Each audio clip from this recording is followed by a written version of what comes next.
Hey guys, कैसे हैं आप सब। I hope you are doing well. I am Sandeep, welcome to Sheshi circle. तो हम लोग ने डिस्कस करना चालू किया था जो करंट अफेयर का था, ठीक है। तो हम सारे के सारे करंट अफेयर हम लोग डिस्कस करेंगे पूरे एक साल के इसमें, ठीक है। तो ये जून 2020 से मई 2021 तक सारे आपको करंट अफेयर एमसीक्यू के थ्रू मैं रिवाइज करवाऊँगा, ठीक है। और उसका पीडीएफ भी आपको मिलेगा आंसर के साथ, ठीक है। उसका पूरा डिटेल एनालिसिस भी आपको देखने को मिलेगा। तो आप लोग इसको देख सकते हैं, और अच्छा लगे तो लाइक और कमेंट कर दीजिए और अपने दोस्तों को शेयर कीजिए, जिसको मतलब इसकी आवश्यकता है उसको मिल जाए ये चीज़ें, ठीक है। तो पहला वीडियो कल आया था, इससे जो है अब सारे कंटिन्यू डेली बेसिस पे आपको एक एक वीडियो मिलेगा 10 क्वेश्चन का, ठीक है। 10 से 15 या 20 मिनट का भी हो सकता है, क्योंकि मैं डिटेल एनालिसिस करता हूँ इन चीज़ों में। और जो भी है, जैसे कि जो हम पहले शुरू किया था हमने, जो हमारा प्रीलिम्स था विजन का टेस्ट सीरीज, ठीक है, वो भी हम लोग डिस्कस करेंगे। तो आप लोग निश्चिंत रहिए, इन चीज़ों को मैं सारा डिस्कस कर लूँगा, ठीक है। तो ये क्वेश्चन नंबर आज पहला है। इसमें कहा गया है कि सौर जोखिम न्यूनीकरण यानी सोलर रिस्क मिटिगेशन इनिशिएटिव पहल निम्नलिखित में से किसके द्वारा संचालित की गई है। तो ए ऑप्शन है अंतर्राष्ट्रीय ऊर्जा एजेंसी, बी है अंतर्राष्ट्रीय मुद्रा कोष, और सी है विश्व बैंक, और डी है हमारा जलवायु परिवर्तन संयुक्त राष्ट्र फ्रेमवर्क कन्वेंशन, ठीक है। तो हमारा सी वाला ऑप्शन सही है इसका। और आप लोगों को मतलब वीडियो को पॉज करना है, और उससे पहले कमेंट बॉक्स में इसका आंसर भी बताना है आप लोगों को। तो इससे पता चलेगा कि आप कहाँ स्टैंड करते हैं, कितना मतलब आपने जो पीछे करंट पढ़ा है वो कितना आप सही कर पा रहे हैं, ठीक है। तो उसको भी आप लोगों को इम्प्लीमेंट करना है, ताकि अगर सही करेंगे देखो तो उसमें तो आपका फ़ायदा है ही है, और अगर गलत करेंगे तो दोबारा क्वेश्चन ये गलत नहीं होगा अगर एग्ज़ाम में आएगा, ठीक है। तो हमारा ये सी ऑप्शन हो गया, विश्व बैंक के द्वारा किया गया है। और ये 22 अफ्रीकी देशों के अंतर्गत ये $33 मिलियन के साथ जो है इसकी इस पहल मतलब $33 मिलियन के बजट के साथ इसको चलाया गया है, ठीक है। नेक्स्ट है हमारा सेकेंड क्वेश्चन नंबर। इसमें कहा गया है कि क्षेत्रीय समुद्री सूचना संलयन केंद्र यानी regional maritime information fusion centre RMIFC, ठीक है, इसके बारे में निम्नलिखित कथनों पर विचार करना है। तो फर्स्ट है कि हिंद महासागर आयोग के तत्वाधान में क्षेत्रीय समुद्री सूचना संयंत्र केंद्र कार्यरत है, यानी IOC के अंतर्गत कहा गया है ये कार्यरत है। सेकेंड है हमारा स्टेटमेंट कि इसमें कहा गया है कि इसका उद्देश्य समुद्री गतिविधियों की निगरानी करना तथा भारत की खाड़ी एवं हरमुज जलडमरू मध्य में नौ परिवहन की सुरक्षा करना है। तो देखो ये जो कहा गया है, तो ये दो ऑर्गेनाइजेशन इसमें काम करती हैं, तो ये वाला हमारा गलत है। इसमें ये तो काम करती ही है जो ये बनाई गई है, और दूसरी एक है EMASHO, ठीक है, वो मतलब OH है, वो वाली काम करती है इसमें, ठीक है। तो दोनों मिलकर इन चीज़ों को करती हैं, तो ये वाला हमारा गलत हो गया। फर्स्ट वाला स्टेटमेंट सही है ये, ठीक है। और ये न्यूज़ इसमें इसलिए था क्योंकि इसमें जो इंडिया है और जापान है और संयुक्त राष्ट्र है, ठीक है, इसको पर्यवेक्षक का दर्जा देने की बात की जा रही थी मार्च 2020 में, इसीलिए ये बहुत ज़्यादा न्यूज में था। तो जो ये हरमुज और जलडमरू मध्य में यूरोपीय समुद्री निगरानी पहल जो है ये दोनों के द्वारा की जा रही है, ये देखो, ठीक है। एक European maritime surveillance initiative in a straight of Hormuz, ठीक है। तो ये दोनों इसकी पहल कर रही हैं, ठीक है। तो सेकेंड वाला इसीलिए हमारा स्टेटमेंट गलत हो गया। और इसका उद्देश्य मेन यही है कि जो मतलब इस वाले रीजन में है, जैसे मैं इसकी जो समुद्री गतिविधियों पर निगरानी के माध्यम से समुद्री अधिकार क्षेत्र में जागरूकता पैदा करना उसमें, ठीक है, और साझाकरण करना जो उनका डाटा है और उसका रेगुलेशन करने में प्रोत्साहन देना, यही इसका मेन उद्देश्य है, ठीक है। और जो EMASO का जो आपको हेडक्वार्टर देखने को मिलेगा ये मतलब अबू धाबी में है, ठीक है, फ्रांसीसिक नौसैनिक अड्डे पर स्थित है, ठीक है। नेक्स्ट है हमारा क्वेश्चन नंबर थर्ड। इसमें कहा गया कि निम्नलिखित परमाणु शस्त्र संपन्न देश कौन से हैं।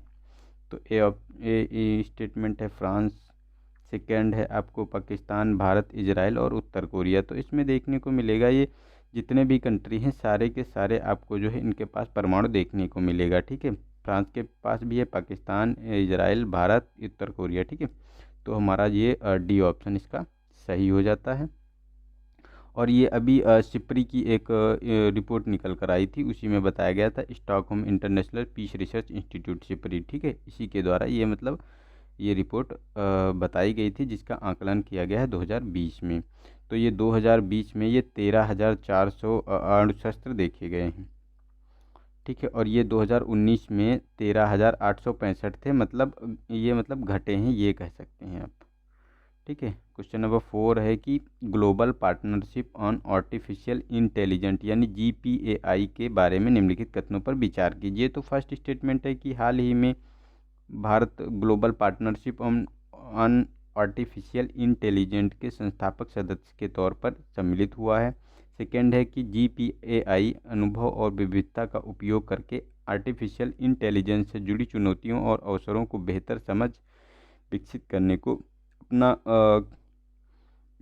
ये अपनी तरह का एक पहला प्रयास है। और थर्ड स्टेटमेंट है कि आर्थिक सहयोग और विकास संगठन द्वारा समर्थित यानी OECD के द्वारा ये समर्थित है। तो ये तीनों के तीनों आपको स्टेटमेंट सही देखने को मिलेंगे, ठीक है, ये क्योंकि इसका काम ही है कि मतलब आर्टिफिशियल इंटेलिजेंट पे ये काम कर रहे हैं। तो हमारा जो इसका मतलब नहीं, oh sorry sorry sorry sorry sorry, इसमें गलती हो गई। जो हमारा ये फर्स्ट एंड थर्ड स्टेटमेंट इसका नहीं, सी, अच्छा, हाँ, इसका D ऑप्शन इसका सही है, ठीक है, यानी आर्थिक सहयोग संगठन द्वारा इसको समर्थित किया जा रहा है। और जो ये अपनी विविधता का उपयोग करके आर्टिफिशियल इंटेलिजेंस जैसे जुड़ी चुनौतियों और अवसरों को बेहतर समझ करने में विकसित करने में ये करने का यह पहला प्रयास है, ठीक। लेकिन ये ग्लोबल पार्टनर की बात की जा रही है, तो संस्थापक तौर पे शामिल हुआ, तो ये भी सही है, ठीक है। ये इसमें थोड़ा मिसप्रिंट है यहाँ पे, ये तीनों के तीनों स्टेटमेंट हमारे 1 और 3, इसमें थोड़ा सा मुझे कन्फ्यूजन है, क्रॉस चेक कर लेते हैं, ठीक है। मुझे लगता है सेकेंड वाला गलत होगा, फर्स्ट एंड थर्ड तो है ही है, ठीक है, तो ये सेकेंड वाला शायद गलत है। तो यहाँ ऑप्शन देख लेते हैं, आर्टिफिशियल, ये तो देखो पहला वाला सही हो गया इसमें, क्योंकि भारत इसका संस्थापक सदस्य है, और इसके साथ ब्रिटेन है, USA है, यूरोपीय संघ है, ऑस्ट्रेलिया है, कनाडा है, फ्रांस है, ठीक है, इतनी अर्थव्यवस्थाएं इसमें शामिल हैं। और ये नागरिक साझाकरण और शिक्षाविदों के प्रमुख विशेषज्ञों के साथ रहेगा, और प्रणाली विकसित करने में ये कोविड-19 की थीम पर जो आधारित किया गया है, तो वो सेकेंड वाला स्टेटमेंट गलत है हमारा, ठीक है। तो इसमें हमारा ये डी हाँ, ठीक है, ये तीनों के तीनों सही हैं यार, कोई गलत नहीं है, D ऑप्शन सही है हमारा, ठीक है। इसका इसमें दिया गया है, और संस्थापक सदस्य भी है ये इसमें, और प्रथम प्रयास की जो चुनौतियां हैं उसको भी बेहतर विकसित करने को कि एक प्रथम मतलब पहली तरह का एक मतलब पहला प्रयास है इस तरह का, ऐसा कभी अभी तक नहीं हुआ था। और OECD जो है इसका संगठन मतलब संस्थापक देश है। पांचवा क्वेश्चन नंबर है, हाल ही में समाचारों में चर्चित जूस जैकिंग निम्नलिखित में से किससे संबंधित मतलब किसे संदर्भित करता है। तो ए है कि पैसा निकालने के लिए डेबिट और क्रेडिट कार्ड, लोन करने के लिए ATM कार्ड स्कीम की तकनीकी को, बी है कि साइबर हमले में जो दो उपयोगकर्ताओं के बीच होने वाले संचार को परिवर्तित करता है, और मोबाइल चार्ज प्रक्रिया के दौरान होने वाले साइबर हमले, और एक छद्म ईमेल के माध्यम से की जाने वाली साइबर हमला को है, ठीक है। तो इसका C ऑप्शन सही है। जो ये मोबाइल चार्ज प्रक्रिया होती है, जैसे हम लोग क्या करते हैं कि बाहर जाते हैं कहीं, तो उसको मोबाइल को चार्ज करने लगते हैं USB केबल के द्वारा, ठीक है, उसी के माध्यम से ये मतलब होता है, ठीक है। तो इसी को जूस जैकिंग के नाम से जाना जाता है, ठीक है। तो ये लोग क्या करते हैं कि अपना एक मॉलवेयर जो है उसको इंस्टॉल कर देते हैं, आपकी जो गुप्त डाटाओं को जो है वो फिर शक कर लेते हैं मालवेयर के माध्यम से। नेक्स्ट है क्वेश्चन नंबर 6, इसमें कहा गया है कि भारत में निम्नलिखित पेट्रोलियम उत्पादों में से किसके मूल्य नियंत्रण मुक्त हैं, मतलब कौन मूल्य नियंत्रण के अंतर्गत नहीं आता है। तो एविएशन टरबाइन फ्यूल है, ठीक है, घरेलू LPG है, और जो पेट्रोलियम है, और PDC है, और डीजल है। तो किसके मूल्य नियंत्रण मुक्त हैं, ये तो इसके बारे में कहा गया है। तो देखो इसमें जो आपको देखने को मिलेगा, तो जो कैरोसिन है और एलपीजी है, ये इससे जो है मुक्त नहीं है। और जो ये देखने को मिलेंगे पेट्रोलियम है, एविएशन टरबाइन फ्यूल है और जो डीजल है, ये सारे के सारे आपको देखने को मिलेंगे कि इसके अंतर्गत आते हैं, मूल्य नियंत्रण के अंतर्गत नहीं आते हैं ये। ठीक है, तो पूछा गया है मूल्य नियंत्रण से मुक्त हैं, तो हमारा जो है बी वाला ऑप्शन इसका सही हो गया है। ठीक है, ये मुक्त के अंतर्गत नहीं आते हैं। ठीक है, लेकिन जो एलपीजी और पीडीएस केरोसिन है, देखो ये मूल्य नियंत्रण में भी अभी भी मतलब इसमें रखे गए हैं। ठीक है, नेक्स्ट है हमारा 7 क्वेश्चन नंबर। इसमें कहा गया कि हाल ही में Stockholm International Peace Research Institute ने एक रिपोर्ट जारी की जो आयुध निरस्त्रीकरण और अंतर्राष्ट्रीय सुरक्षा की वर्तमान स्थिति का आकलन करती है। इस संदर्भ में निम्नलिखित कथनों पर विचार कीजिए। तो इसके बारे में हमको बताना है। तो फर्स्ट स्टेटमेंट है इसका कि भारत की तुलना में चीन और पाकिस्तान दोनों देशों के पास अधिक परमाणु शस्त्रागार हैं। ठीक है, और सेकेंड है कि रूस अमेरिका के पास कुल वैश्विक परमाणु हथियारों के 90% से अधिक का भंडार मौजूद है। थर्ड है कि अमेरिका और रूस द्वारा नई सामाजिक शस्त्र न्यूनीकरण संधि के तहत 2010 के तहत परमाणु शस्त्रागार को कम किया गया है। ठीक है, तो देखो ये तीनों स्टेटमेंट सही हैं हमारे, क्योंकि जो ये शस्त्रागार कम हुए हैं ये भी अभी देखने को मिला था, अभी हमने पिछले क्वेश्चन में ही देखा। और ये अमेरिका के पास जो है जितना मतलब विश्व में जितना भंडार है परमाणु हथियारों का, उसके 90% आपको देखने को मिलेगा रूस और अमेरिका में। ठीक है, और यही मतलब ये ट्रीटी है, इसके अंतर्गत इसे कम भी किया जा रहा है। ये लोग अपने अपने हथियार डिस्ट्रॉय कर रहे हैं, लेकिन इसका अगर रिन्यू नहीं किया गया इस ट्रीटी को, तो ये 2021 में ख़त्म हो जाएगी। ठीक है, और जो भारत के पास जो है आपको देखने को मिलेंगे लगभग 150 न्यूक्लियर हथियार, मतलब न्यूक्लियर मिसाइल देखने को मिलेंगी, मतलब परमाणु हथियार देखने को मिलेंगे। लेकिन पाकिस्तान के पास लगभग आपको 160 हैं ये, और जो चाइना है इसके पास तो 300 के ऊपर हैं। ठीक है, तो ये सबके पास ये सारे के सारे स्टेटमेंट सही हैं। डी वाला ऑप्शन हमारा ये सही हो जाता है। ठीक है, तो इसने ये देखो चीन के पास 2020 में बढ़कर 320 हो गए हैं। और ये एक तरह का पहली बार चीन में ऐसा हुआ है कि एक तरह का न्यूक्लियर टायड विकसित कर रहा है जो जल थल और तीनों जगहों पर परमाणु हमला करने में सक्षम भी रहेगा। ठीक है, और भारत के परमाणु शस्त्रागार की बात की जाए तो देखो ये देखो 150 हो गई है। पहले 2009 में 2019 में 130 से 140 थी, अभी इसकी संख्या बढ़कर 150 हो गई है, और पाकिस्तान में 160 है। ठीक है, नेक्स्ट है